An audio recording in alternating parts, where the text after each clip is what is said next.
පියාවා Kevin ග්‍රැන්ඩන්වර්ල් වලටත් අවසාන මොහොතේ බාධක මැද කෙවින්ගේ බාධක මැද සුයිස් ගමන.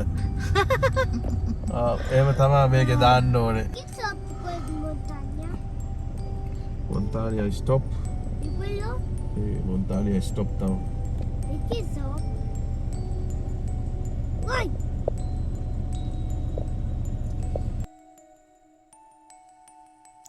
ඉතින් ඔයාලට කියන්න ඕනේ ග්‍රැන්ඩන්වර්ල් කිව්වහමත් ස්විට්සර්ලන්තයේ තියෙන තවත් ලස්සනම නගරයක්. ඉතින් අපි දැන් මේ යන්නේ ග්‍රැන්ඩන්වර්ල් තමයි. ඇත්තටම අපි ග්‍රැන්ඩන්වර්ල් යන්න හිටියේ අද උදේ. නමුත් අවාසනාවකට පාර වහලා. ඒකට හේතුව තමයි ඊයේ රෑ මේ ලයින් එකට ලොකු වැස්සක් ආවා. ඇත්තම කියනවා නම් හෝටලේ කරන්ට් එකක් නැතුව තිබුණා පැය ගාණක්. ඒගොල්ලෝ කිව්වේ හෝටලේ අයත් මේ වගේ දෙයක් අවුරුද්දකට එක සැරයක් තමයි වැඩිම වුණොත් වෙන්නේ නැත්තම් ඒකත් නැහැ කියලා. ඒ තරමට වැස්සා. නමුත් උදේ බලනකොට දැනගන්න හම්බ වුණේ ග්‍රැන්ඩන්වර්ල් යන පාරේ පාලම් කඩලා ගිහිල්ලා කඳු උඩ ඉඳන් අර ඊයේ රෑ වහපු වැස්සට ආපු වතුර පාර දරා ගන්න බැරුව පාලම් කඩලා ගිහිල්ලා කියලා. දැන් ඔයාලට යනකොට ඉස්සරහට පේයි කැඩිච්ච තැන් පාරේ ඒ වගේම පේනවනේ ඉස්සරහට දැක ගන්න පුළුවන් මේ ලයින් එකේ තියෙන ගොඩක් උස කඳු. ඉතින් ඒ කඳු උඩ ඉඳන් අර ගොඩක් ලොකු වැස්සක් එකපාර වැස්සාම එන වතුර පාර දරා ගන්න බැරුව තමයි ඉතින් පාලම් කඩලා ගිහින් තියෙන්නේ. කොහොම හරි ඉතින් ටුවරිස්ට්ලා ආපු අය ගොඩක් චාටර් උදේ ඉඳන්ම පාරේ ට්‍රැෆික් දැන් තමයි පාර ඇරියේ.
අපි ආවේ ග්‍රැන්ඩන්වර්ල් වලට තකානියක් මේකේ යන්න ග්‍රැන්ඩන්වර්ල් ෆස්ට්.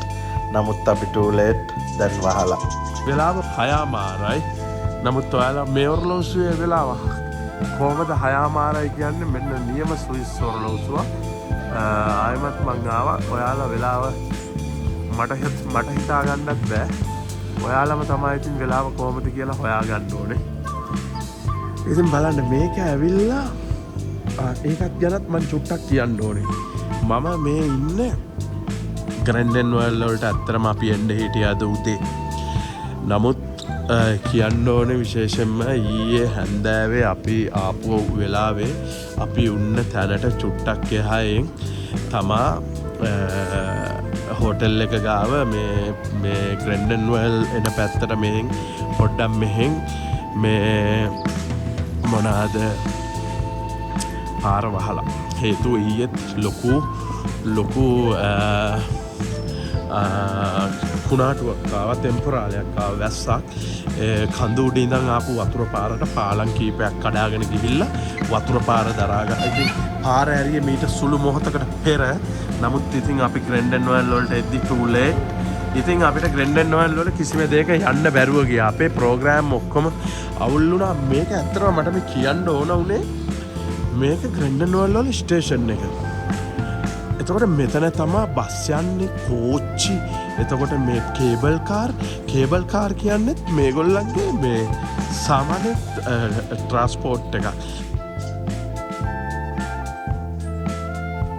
එනවනේ ඉතින් ඉන්න අපි හිතුවා අද ඊට පස්සේ අපි ලව්තොන් බුරුන් බලලා අපි ග්‍රැන්ඩන් වර්ල්ඩ් එන්න යනකොට ග්‍රැන්ඩන් වර්ල්ඩ් එන්න හම්බුනේත් නෑ. දැන් අපි මේ වෙලාව දැන් හැන්දෑවේ 6:00 දැන් මේ බස් ස්ටෑන්ඩ් එකත් වහනවා මේ ඔක්කොම. ඉතින් මේක යන්න තව ගමනක් තිබුණා, ලස්සන ගමනක්. ඉතින් ඒ ගමන යන්න අපිට හම්බ වුණේ නෑ. හේතුව ඒවත් වහලා. අපේ කෙනෙක් ඉන්නවනම් සල්ලි බලන්න එපා. වියදම ඇත්තටම සැරයි, ගොඩක් සැරයි. සල්ලි බලන්න එපා. ඇත්තටම එන්න මේ එන පැත්ත විතරයි අරලා තියෙන්නේ. මම පොඩ්ඩක් අල්ලන්න. මේක වහලා තියෙන්නේ. ඉතින් කෙවිකෝ මේ පැත්ත බලන්න. ඉතින් එහෙමයි අපි හෙට යනවා. ඉතින් ඒ ගමන නමුත් අනිවාර්යෙන් එන්න බලන්න. අපිත් ආයෙ පාරක් එනවා. අපිට මිස් වෙච්ච දේවල් ඔක්කොම අපි බලන්න ඕනේ. අපිත් ආයෙ පාරක් අනිවාර්යෙන් එනවා.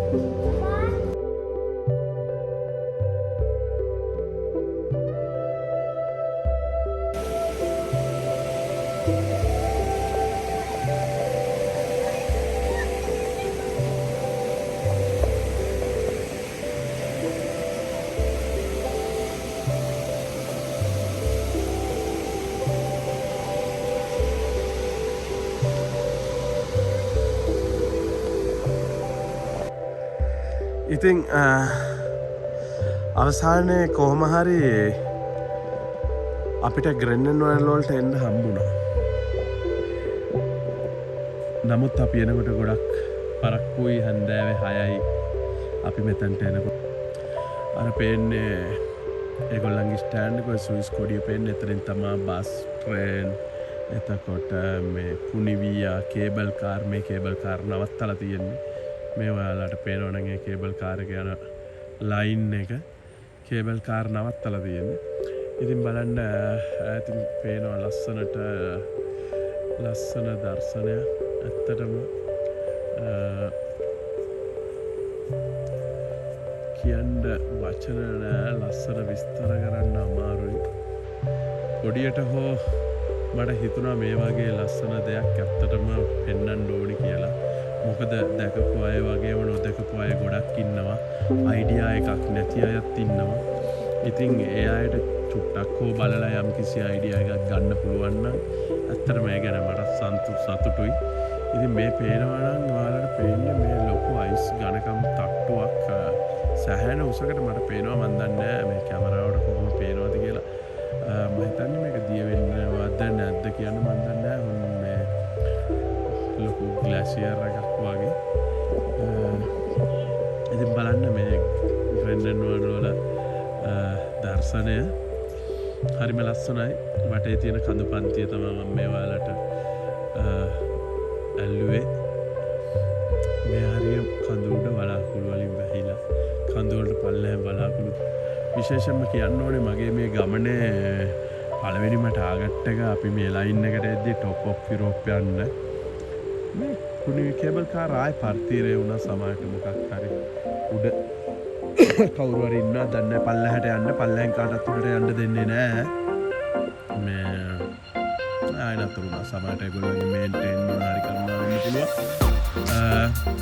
ඉතින් ඇත්තටම මේ අපිට ගමනේ පටන් ගන්න ඉඳලම සෑහෙන්න බාධා ගොඩක් සිද්ධ වුණා. මම ඒකයි කිව්වේ කෙවින්ගේ බාධක මැද ස්විට්සර්ලන්ත සංචාරය කියලා. ඉතින් බලන්න මේ පරිසරය මේගොල්ලන්ගේ ගෙවල් හදලා තියෙන ආකාරය ඔක්කොම එක වගේ ලී වලින් හදන්න හේතුව නොදන්න අයට දැනගන්න නිසා මේ රට ගොඩක් සීතල රටක්. ඉතින් මේ සීතල ඔරොත්තු දෙන්නේ ලීයට අපි ඔය සිමෙන්තියෙන් ටයිල් වලින් හදන ගෙවල් වලට වැඩිය ලීයට සීතල ඔරොත්තු දෙනවා. ඒ නිසා තමයි මේගොල්ලෝ ලී වලින් ගේ හදන්නේ. ඒක ලස්සන ආර්ට් එකක්.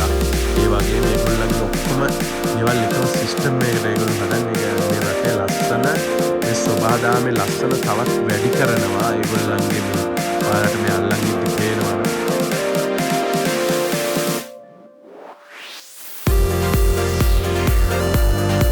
මම කිව්වේ ඒකයි එන්න පුළුවන් කෙනෙක් ඉන්නවා නම් මේ යුරෝපයේ ජීවත් වෙන කෙනෙක් ඉන්නවා නම් අනිවාර්යයෙන්ම සම්මුතා විපාස් එන්න. ඒක බැරිය යුතු දෙයක්. අනිවාර්යෙන්ම ඒ තරම් ලස්සනයි. ඒක මම වචන වලින් කියන්න බෑ. ඉස්සරහට ඔයාලට වීඩියෝ එයි. මම දන්නේ නැහැ කොහොමද කියලා. සමහරට මේ විශ්වවිද්‍යාල කලින් ඒවා එයි. ඒවා ඉතින් අපේ ඉතිනේ සෙලබ්‍රිටි thing saying ඉතින්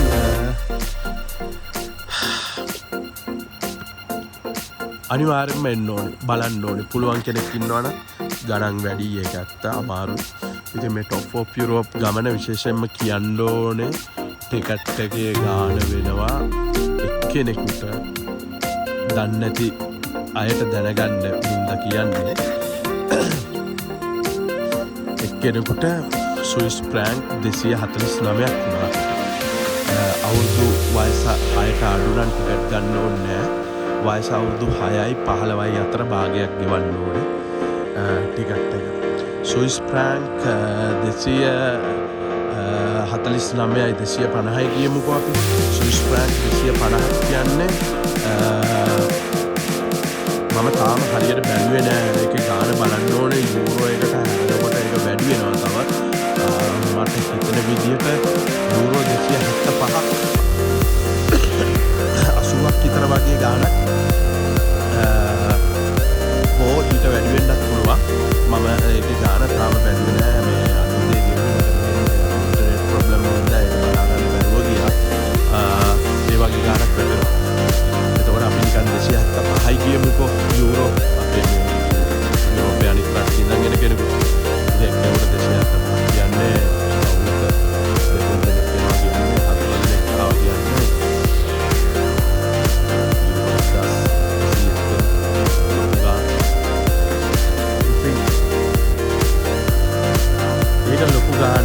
කොහොමත් මිල අධිකයි. මිල අධිකේ වලින් මම හිතන්නේ මේ ඒරියා එකේ ලව්තන් බෲනර් ග්‍රැන්ඩන්වර්ල් මේ ඒරියා එකේ මේගොල්ලන්ගේ තියෙන නම්බර් 1 ටුවරිස්ට් ඇට්‍රැක්ෂන් එක ඒක. ඉතින් ඒක ඒගොල්ලෝ ඒ ක්වොලිටියටම තියාගෙන ඉන්නවා. ඒ අස්සෙන් මම තව දෙයක් පෙන්නන්න. මේ ඇපල් ගහක් දැකලා නැති අයට මෙන්න ඇපල් ගහක්. ඇපල් ගස් දෙකක් තියෙන්නේ මේ. ගෙඩිත් තියෙනවා මේ. ලං කරලා පෙන්නන්නමු. ලං කරලා ගමු. අයිතිකාරයයි දන්නෙත් නෑ. මෙන්න ඇපල්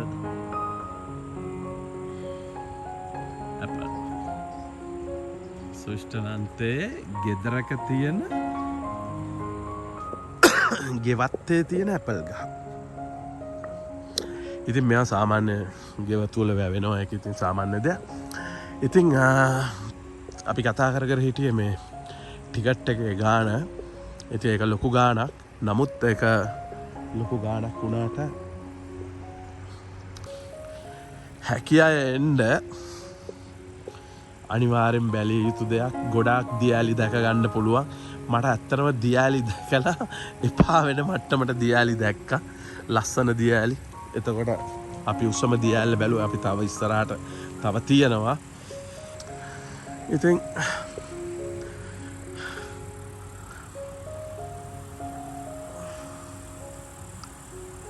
හරිම ලස්සනයි. මේ පරිසරය දිහා දවසක් වුණත් ඉඳගෙන බලාගෙන ඉන්න පුළුවන් තරම් ලස්සනයි.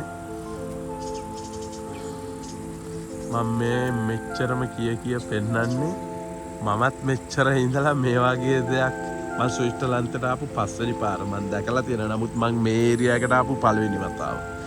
මේ ඒරියා එක ඇත්තටම ස්විට්සර්ලන්තේ මම මේ සමර් එකක ඇවිල්ලා මේ වගේ ලස්සනක් දකින පළවෙනි වතාව. මේ මෙච්චර ලස්සන. මම මොකද මේ පළවෙනි වතාවට තමයි සමර් එක මේ ඒරියා එකට එන්නේ. ඉතින් අපි අර වින්ටර් එකේ ඊට කලින් කීපයක් කරා මම ඔයාලට දකින්න ඇති බර්ලින් එක්ස්ප්‍රස් එක. ඉතින්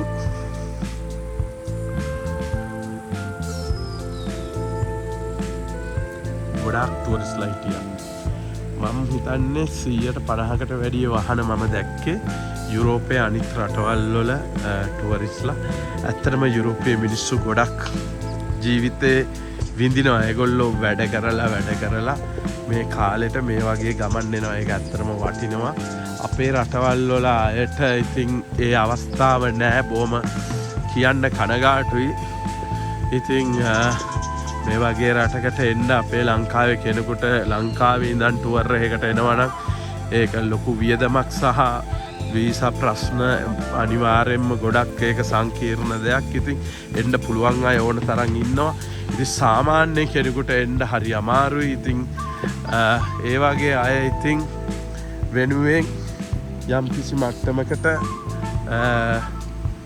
ඉතින් පුළුවන් විදියට අපි වීඩියෝ දෙන්න මේ ලස්සන දැක ගන්න පුළුවන් උපරිමය අපි ඔයාලා වෙනුවෙන් ඔයාලට යමක් පෙන්වන්නත් අමතක කරන්නේ නැහැ. ඉතින් ඉස්සරහට බලන්න දැක ගන්න.